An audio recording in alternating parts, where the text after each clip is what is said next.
Labor Day in the United States is a public holiday celebrated on the first Monday in September. It honors the American labor movement and the contributions that workers have made to the strength, prosperity, and well-being of the country. It is the Monday of the long weekend, known as Labor Day weekend, and it is considered the unofficial end of summer.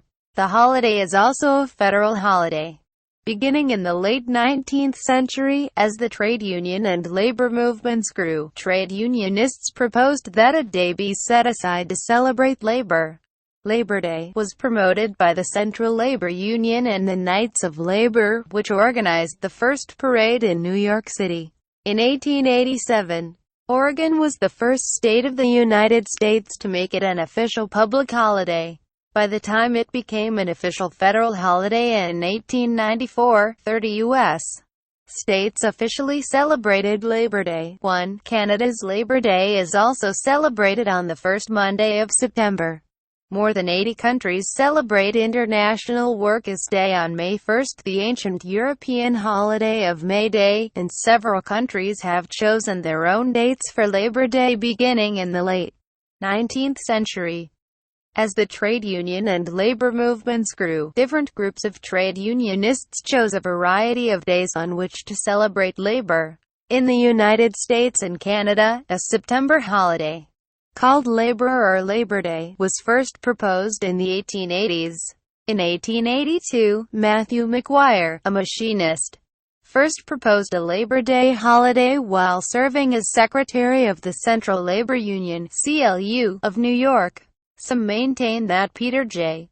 McGuire of the American Federation of Labor put forward the first proposal in May 1882, after witnessing the annual Labor Festival held in Toronto, Canada. In 1887, Oregon became the first state of the United States to make Labor Day an official public holiday.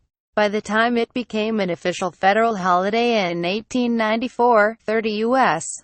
states officially celebrated Labor Day. Thus, by 1887 in North America, Labor Day was an established official holiday following the deaths of workers at the hands of United States Army and United States Marshal Service during the Pullman Strike of 1894.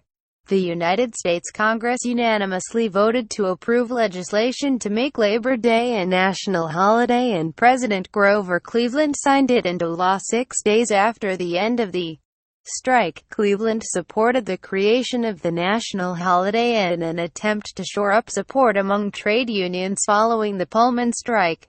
The date of May 1, an ancient European holiday known as May Day, was an alternative date, celebrated then and now as International Workers' Day. But President Cleveland was concerned that observance of Labor Day on May 1 would encourage Haymarket-style protests and would strengthen socialist and anarchist movements that, though distinct from one another, had rallied to commemorate the Haymarket Affair and International Workers' Day. All U.S. states, the District of Columbia, and the United States territories have made Labor Day a statutory holiday. The form for the celebration of Labor Day was outlined in the first proposal of the holiday: a street parade to exhibit to the public the strength and esprit de corps of the trade and labor organizations, 2, followed by a festival for the workers and their friends and families. This became the pattern for Labor Day celebrations. Speeches by prominent men and women were introduced later, as more emphasis was placed upon the civil significance of the holiday. Still later, by a resolution of the American Federation of Labor Convention of 1909, the Sunday preceding Labor Day was adopted as Labor Sunday and dedicated to the spiritual and educational aspects of the labor movement.